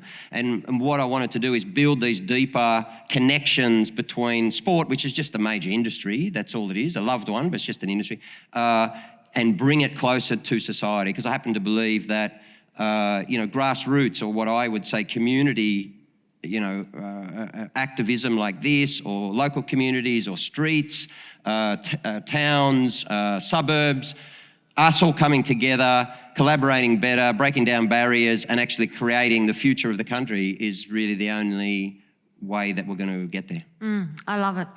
I wanted to ask you before we wrap up, Craig, now that you're engaged in the international world of human rights and diplomatic relations, how did you rate our government's behaviour when it came to the difficulties we had with President Macron and France and the submarines? Wow, it was horrific. I mean, it was as bad as what happened during COP26, and that was really horrendous. I mean, for the Australian, delegation and government and Prime Minister to go to COP26 and actually take Santos, one of our biggest fossil fuel companies, and create a stand, I mean, it really said where Australia's at the moment. And, the political class, if you like, I think in so many ways doesn't represent certainly in my view, what Australia's about, or even the conduct. Public figures can be so incredibly important in the way they interact together, the way they respond internationally. It's hugely important, I believe. Refugees are a great example. So the refugees in this country have been demonised through propaganda. Many media organisations have responded to what the politicians have said. They have blindly continued these ridiculous falsehoods, and we've ended up with deaths, lives gone, and still 33 people locked in the Park Hotel. So anyone here watching around the world, including in France, don't do it, right? So what we've done is we have now exported this privatised torture system. That's what it is. People are making billions of dollars, literally. They're paying people in Port Moresby $8 an hour and charging the Australian taxpayer $75 an hour to torture refugees, literally. And we're going to have to account for this, and the world needs to know and hold us accountable, because we're not capable at the moment as a country, because of the propaganda. After 20 years, Australians are not in a place where we are able to see these people as worthy humans, right? So the reason I mention that is because a lot of that has come from politicians and very much propagated by much of the media. So when the Prime Minister goes to deal with Macron, it's important the way that he acts, and putting the detail and the policy aside, his conduct is important. So what I think was disgraceful, but not totally unsurprising at the moment, was the fact that, okay, we were duplicitous. That's reality. You might like one policy over the other, it doesn't matter. We were duplicitous, we didn't for one of our major historical partners, we were not honest, we were not forthright. Okay, so you might say that's politics, yeah, but then when we were caught out, Scott Morrison then tried to blame it, on France. And then when Macron said, oh, well, actually, basically they lied, then his response was, oh, well, he's attacked all Australian people. Yeah, see, to me, that's just cynical politics. It's not necessary. It's a bit like the Djokovic saga. We can be reasonable, and I think we need some reasonableness back into our public life and our politicians. We could have admitted a mistake. Actually, it's possible. That can happen in friendship. But when he tried to do that and then turn that around for short-term political gain, I think that really is symptomatic of where we're at in our public life and probably on the international stage as a country right now. Did you think that Djokovic needed to be thrown into detention? So Djokovic was another good example. The fact that he was thrown into detention and treated the way he was, phone gone, belongings gone, was just like automatic. That's the way that we treat people now. That was actually perfect that happened, because it's important for the world and Australians to see that that's actually what we do. Because the ABF people may or may not believe in it, they're carrying out orders, but that's what we do. And if you can imagine, he has all the leverage, no one in the world. Imagine what we do to refugees. It's horrific, the way we put pressure on to silence them. We treat them like animals, literally. So what happened with Djokovic was we could have just admitted, we gave him the visa. We could have just admitted the mistake. But see, I don't think our politicians today... We have a problem with admitting mistakes, though. Well, I think at the moment in public life, there was no need to detain him. Clearly, it wasn't a security threat. I mean, that's obvious. But that's what we do to everyone now. And that's this whole securitization of the borders that's occurred, particularly in the last 20 years. We all know that, as a country, we can be triggered in immigration through xenophobia and so on. It's happened to the Italians, the Greeks, and, talk to the Sudanese community in Melbourne, everyone, this is a cycle that our politicians have used over a very long time. Howard was brilliant at it, returned him with Tampa, right? Let's be honest. So this is normal. Djokovic just got kind of caught into that. But really all we needed to do was say, he shouldn't have been given the visa. I mean, you could take it away before he came, but when he came, I mean, he has actually done much for Australia. And we could have easily said, look, that was our mistake, and therefore we're going to put some more support around him, make it very clear around vaccines. I think people can understand that. But what happens is, immediately he's used as political capital. And the fact that, we're now saying, let me just give you this analogy. So I'm arguing that the Beijing Olympics next month in February, that athletes should be able to speak up, and that censorship is wrong, and that people need to know about Uyghurs and all these things. And what we did is we turned around and said, well, this guy might actually get people talking about, anti-vaccine, we can't deal with, that discussion.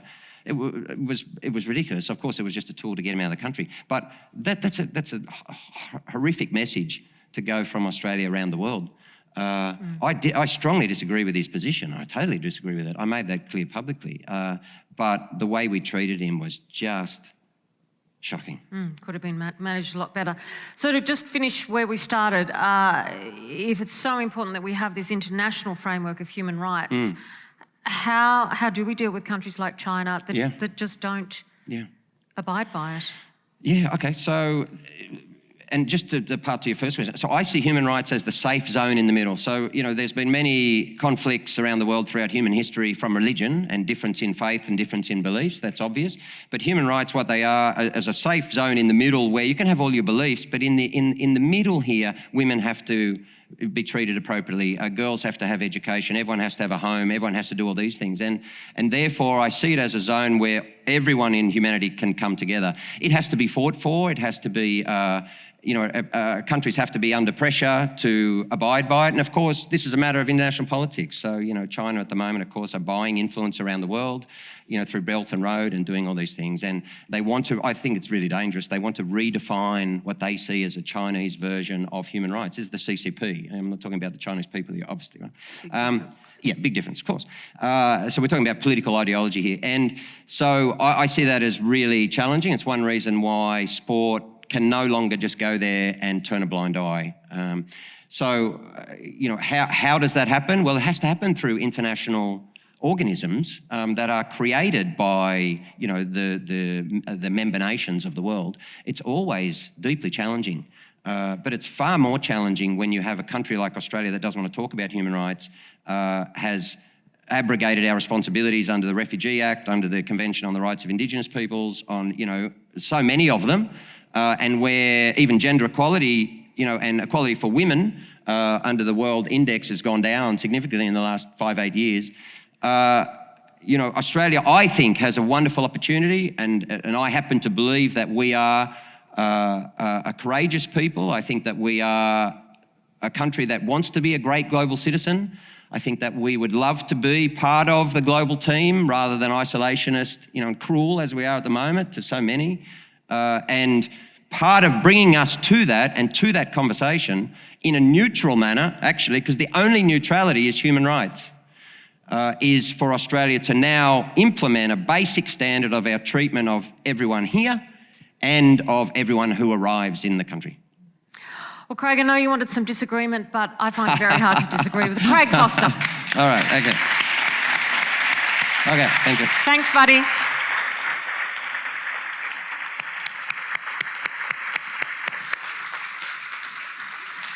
He's a force of nature. Can you still hear me? My microphone's slipping. We are now at our final session, rebuilding our plate. Our modern lifestyle and restrictions that we now have had a detrimental effect on our ability to take care of ourselves in many ways. In just a moment, we're going to hear from a French chef on healthy cooking, and all of you will get to sample a natural food and native seeds that have nutritional value. We're going to also hear from Cherie Lydon, who's the CEO of the Whole Green Bakery and a nutritionist, and she will be speaking with Christophe Lavelle, who is a chef and research scientist at the CNRS, the French National Centre for Scientific Research. He's an expert in biophysics, epigenetics and food science, and teaches in universities and professional schools, including La Sorbonne, Le Cordon Bleu and the Basque Culinary Centre.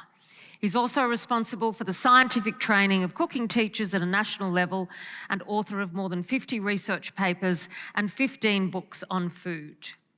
So, Cherie and Christophe, are you there? Oh, Cherie's here. Oh, they didn't tell me. Yeah. I'm so glad. Great. Wonderful. So you... Oh, Christophe, I can hear you? Yes, Hello? I can hear you. Bonjour. Hello, yes, you can hear me? Yes, we can hear you. Okay, good. Perfect. Fantastic. And you see yes, I can see that you see my slides, so that's good. All right, okay. So would you like to start by telling us about your slides? Or Yeah, so maybe I will just take a few words on the theoretical issues, and then Cherie can goes on with practical issues. Okay. And so I just wanted to the idea is to talk about cooking the future, which means, as usual, we have to think about the past and the present and to check maybe, well, what are the good or wrong ideas for tomorrow's. And so cooking yesterday, obviously, I'm working at the National Museum of Natural History in Paris, and in front of my window, I've got this flamingo. Phenicopterus ruber, just because we have a little zoo in this lab, in this museum. And so as a chef, I would like to check how I can cook them. Of course, I cannot really, but there are some good recipes that you can find in old books, like the book from Apicius de Recoquinaria, was written, let's say, almost 2,000 years ago. And you have a nice flamingo recipe, which explains how to skin the flamingo, wash it, trim it, put in a casserole dish with water, salt, dill, vinegar. And then you add leek, coriander to provide some more taste. You add defritum, which is a kind of red wine, let's say. And pepper, coriander, and that's it. And then you add some starch to check for the texture of the sauce, and then you serve, and that's good. So it might look like an old recipe, but then it's just a question of vocabulary. Because if you replace flamingo by chicken and defritum by some wine, or rooster and wine, you get the exact actual current coq au vin French traditional recipe, which means you are just cooking in wine some poultry and adding some vegetables, and that's it. So what it shows us is that the ground and the basic stuff in cooking have not changed since thousands of years. We still are doing exactly the same, taking some animals, some vegetables, and cooking them in a pot. That's what we are still doing now. So the idea is what might be imagined that tomorrow a kind of science fiction future could be. And so let's listen to Marcelin Berthelot, who was a great French chemist and politician. And he has this nice speech so more than a century ago. And the exercises was to try to imagine the society in 2000, which means basically today. And he had these nice ideas, interesting at least, not nice, but interesting ideas that, I can imagine that how the society will be in 2000. We will find the economic solution of the greatest problem that the chemistry can face. And he's talk about energy will be obtained economically and from starch with carbon brought from carbonic acid and hydrogen taken from water and nitrogen and oxygen from the atmosphere. We will build some new tablet, and everyone will be able to travel and go with this little tiny nutritional tablet. And interestingly, man will gain in gentleness and in morality because he will cease to live through the carnage and destruction of living creatures. And that's really a totally current debate. We all are talking around the table, should we eat meat or not? This is really the question of today. And if you think about this movie that you probably all recognize, Soylent Green, just look at this and just remind that Soylent Green was an exact projection in 2022, which means today. And the projections was about, just building some protein powder and eating that. And what happened is that's exactly what we are not doing. This projection is wrong because, as I said, today we are eating exactly the way we used to eat before and not this kind of new tablet. Just because cooking is mainly about nature and culture. Which means if we think about this Lévi-Strauss idea, Lévi-Strauss culinary triangle, we are here, we have some ingredient in nature. Let's take an apple. This is a wild apple, and of course this is a quite modern apple. But anyway, this is an apple that you can now today find in the field. And if you want to cook, then you have to choose between I cook them in the sense that I put some temperature in order to change the texture, or I can let the nature work. This is a natural way, and natural work means I got a rotten apple. And of course, I can work on this and try to orientate nature. And of course, I can Yes, I can of course make some sophisticated stuff by cooking. I can just cook an apple or make something more fancy and more tricky like a tarte tatin. But also I can conduct nature. Instead of a barely acceptable rotten apple, I can make a nice cider. In both ways, I use nature, and then I use some transformation that is culture. I cook with various ways, or I let fermentate, trying to control what's happening. And that's the same way for everything. I can cook a poultry and let fermentate some grapes, and then I have a nice dish and a nice drink, and everything is fine because I know how to transform nature. And what's important in this idea, as that Claude Lévi-Strauss said, is that it's not enough for a food to be good to eat. It also has to be good to think about, which means if I think about the pills or the tablets that Marcelin Berthelot was thinking about, it might have a good taste, but it won't work because it's not good to think about. This is not food for us. It might be nutritionally okay, it might be tasty, it might be everything. This is a pills, and we don't want to eat pills. No one wants. So cooking today, that's what is important because we are today, and if we want to build the future, it means we have to cook and know how to cook. And Georges-Auguste Escoffier, who was a great French chef, had this nice idea that cooking without ceasing to be an art will become scientifical and subject his formula too often empirical to method and precision that will leave nothing to chance, which means we have to understand what we are doing in order to cook well. This is a kind of book we used to assemble with my colleagues. You have here about 1,000 pages of cooking science with chefs and scientists all around the world. And exactly in this Escoffier spirit, trying to explain what happened when you cook and how we should cook. And also, then this is this is my last slide. And we have this idea that the discovery of a new dish does more for the happiness of mankind than the discovery of a star, which are the words from Jean-Antoine Brillat-Savarin, the great thinker of the 19th centuries. And it just should encourage us to, as usual, and as I said, to cook mainly. And I should also quote, of course, Auguste Cousteau from Ratatouille. We say that anyone can cook, and the fact is we have to cook. We just not can, we have to. Thank you.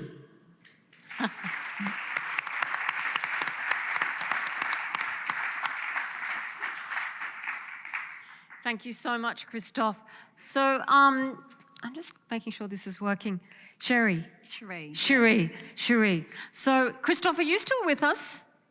Yes, yes. Oh, okay. We have Cherie here, who is, I'm sure, incorporates much of your philosophy, who is the CEO of Whole Green Bakery here in Sydney and a nutritionist. Yes. How do you incorporate some of those philosophies, or what do you encourage in the way that you produce and cook your products? Okay, so we're a gluten-free bakery. We're 100% gluten-free, which I guess started about 7.5 years ago when I was diagnosed as a latent celiac and my youngest daughter as a celiac as well.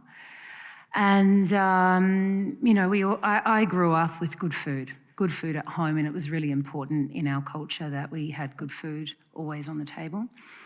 And I guess I'm really passionate about food.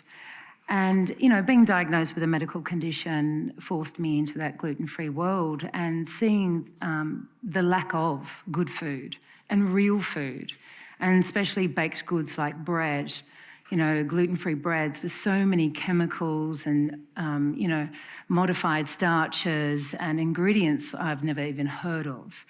And, you know, and this was being in our food, in staples like bread. And people were putting up with it, and people were eating it, and this was as good as it gets. So I set myself a challenge. Having worked in the food industry for a long time, I thought, well, you know, this is not how I eat, and this is not good enough. So I decided to start my own and make real food, good food, that happens to be 100% gluten-free, without all the preservatives, without all the artificials, colorings and flavorings and things like that. And, you know, didn't really know a lot about baking other than being passionate home cook. And I did. And I started, and I started producing food that was made from scratch. I knew every ingredient going into it because it was important to me, because that's how I ate, and I'm sure a lot of people would eat that way. But we're putting up with, this kind of food because there was nothing else on offer, and grew the business from that. And quite interesting, as the business has grown, and I guess as a nutritionist, I really did see a lot of poor eating, a lot of preventable disease, a lot of time poor people, certainly with the rise of technology. I sort of see it in my children, just how technology plays a really important part. And also that overcommitment, especially as a parent, you're overcommitted to so many things, and with that is eating on the run. And often that eating on the run is something that's already prepared and processed and all of that. And, we all do it, and it's easy. I would never do that. I think, I want to look at COVID and how that's really affected me as a manufacturer, but also... Wasn't that great though, because a lot of people started cooking? Yes. And doing that and discovering that they loved it? Absolutely. Had time for it? Yes, they did. It really reconnected. I certainly found I wasn't as overcommitted, even though I have my own business.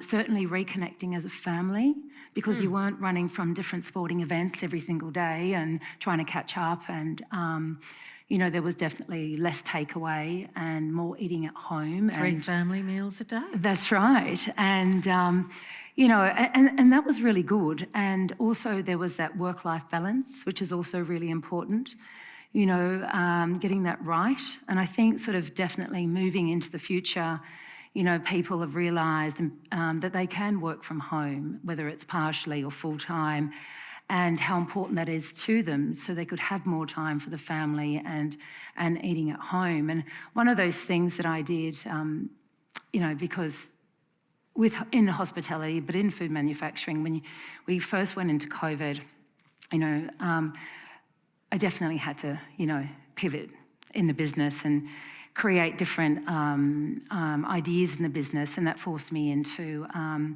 one of the things which was quite exciting, home deliveries, but cooking classes. So I started doing gluten-free cooking classes online, which was always something that I was going to do. But here we were at home, locked in, nothing to do. What else are we going to do? So every Saturday, I decided I would open up to these Zoom classes right across Australia and do these cooking classes, which were really reasonably priced. We would send out, this is what we're doing. We would announce it a week before.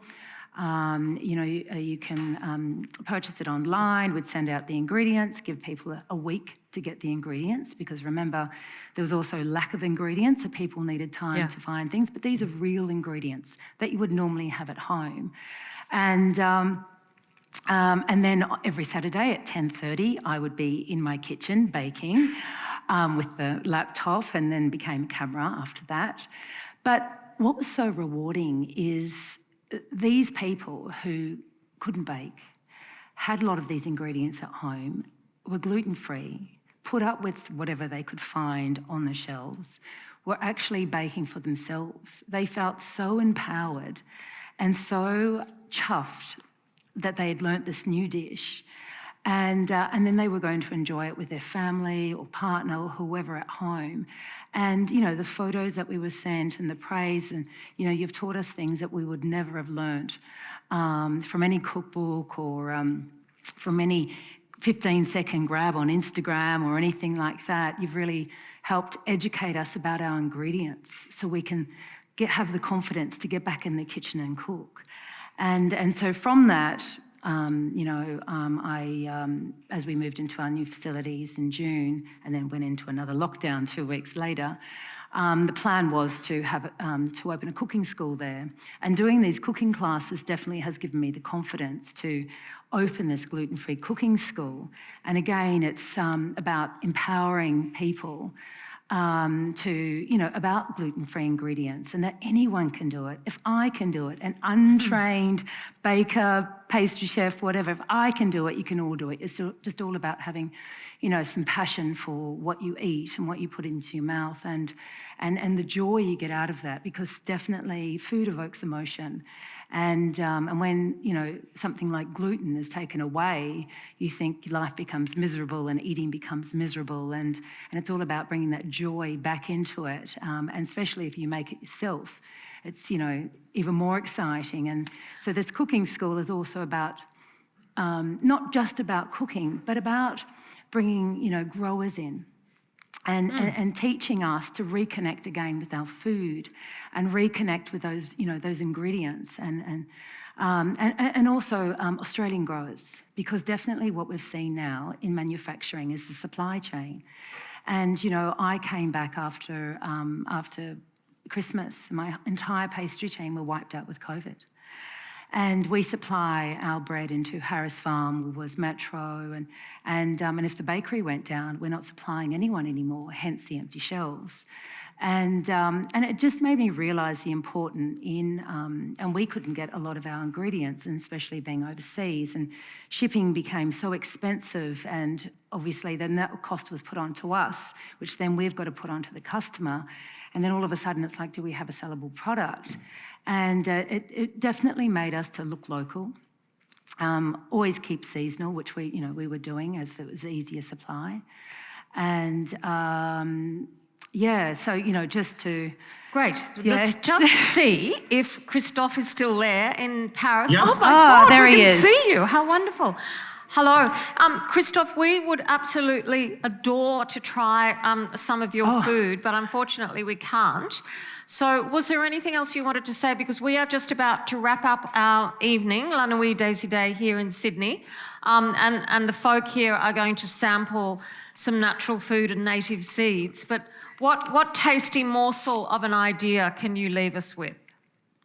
I would like to, about what Sherry said, I think what is very important, and I totally agree, and I think the main idea is to master the art of cooking. When I say master the art of cooking, it's not something complicated. It's something that everyone can have. And the idea, once you have a little know-how about cooking food, and for the question of gluten, you can choose to cook with gluten or not. If you have no problem with gluten, you cook with gluten. If you have problems, since you have the knowledge, you know how to cook without gluten.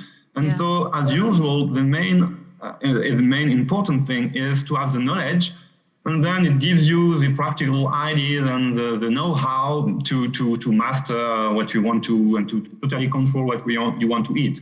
And this is all about having this culture. And this is typically the culture we should have at school in order to be able to be better citizens, I would say. Fantastic. Christophe, thank you so much. Thank you. And Sherry Lydon. Thank you. Yes, thank you. Au revoir. Folks, that brings to an end this wonderful evening, the third La Nuit des Idées. Thank you to all our speakers and performers, and to you, our lovely audience. Thank you so much.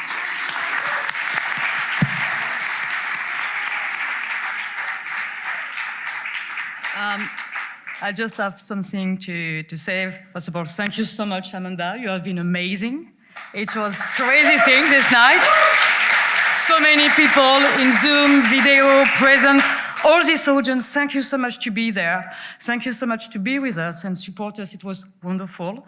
And I have just something to say. I deal right now that the Powerhouse,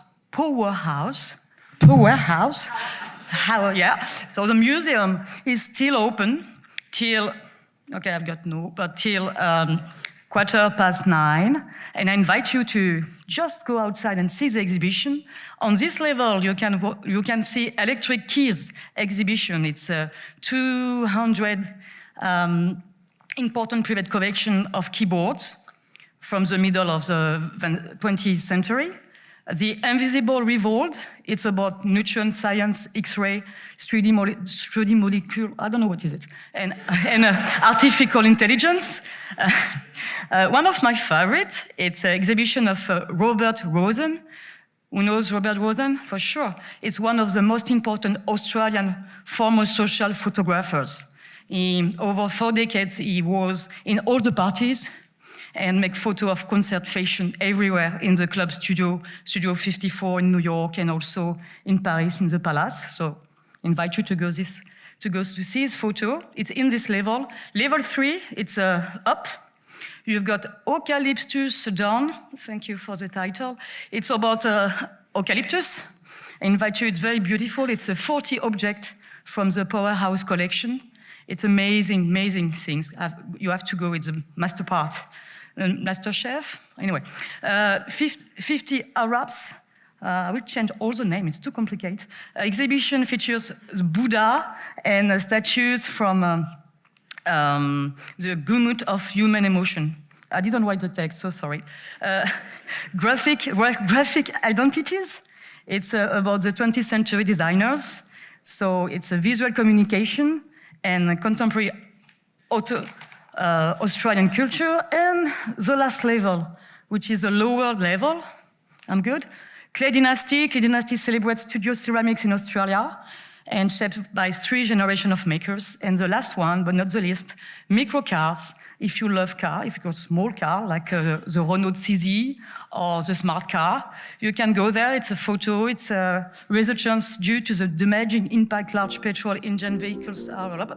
It will be fantastic. I invite you to go there. Thank you so much.